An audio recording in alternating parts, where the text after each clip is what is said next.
சென்னை பேச்சுவார்த்தையில் தீர்வு கிடைக்காத நிலையில் 10வது நாளாக நேற்றும் ரிப்பன் மாளிகை முன்பு தூய்மை பணியாளர்கள் போராட்டத்தில் ஈடுபட்டனர்.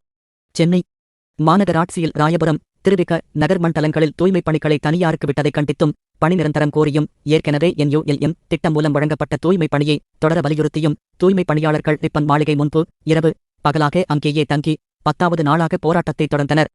இதுவரை 6 கட்ட பேச்சுவார்த்தைகள் முடிந்து தீர்வு எட்டப்படவில்லை.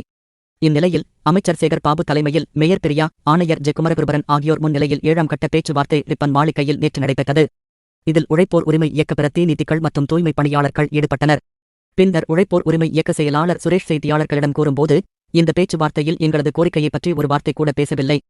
எங்களை அப்புறப்படுத்துவதை பற்றி மட்டுமே பேசினர். போராட்டத்தில் ஈடுபட்டு வருவோரிடம் திமுக கவுன்சிலர்கள் பணத்தாசை காட்டி இந்த போராட்டத்தை கலைக்க பார்க்கின்றனர் என்றார். உழைப்போர் உரிமை இயக்க தலைவர் பாரதி பேசும்போது, எங்களது கோரிக்கையை ஏற்கும் வரை போராட்டம் தொடரும்.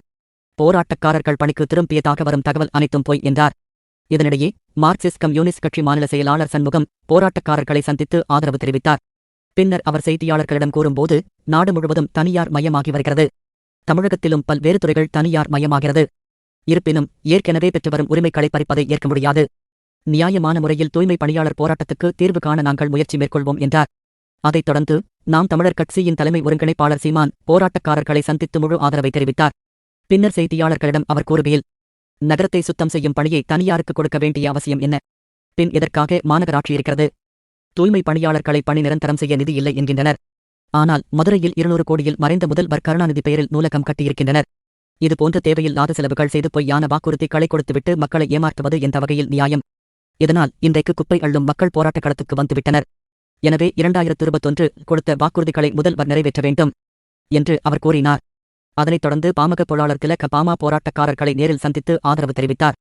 தூய்மை பணியாளர்களின் கோரிக்கையை சமூக நீதி கண்ணோட்டத்தில் அரசு பரிசீலிக்க வேண்டும் என்று திராவிடர் கழகத் தலைவர் வீரமணி வலியுறுத்தியுள்ளார். பேச்சுவார்த்தை எனும் பெயரில் மிரட்டி தூய்மை பணியாளர்களின் அறப்போராட்டத்தை கலைக்க முற்படுவது கடும் கண்டனத்துக்குரியது என்று டிடிவி தினகரன் தெரிவித்துள்ளார்.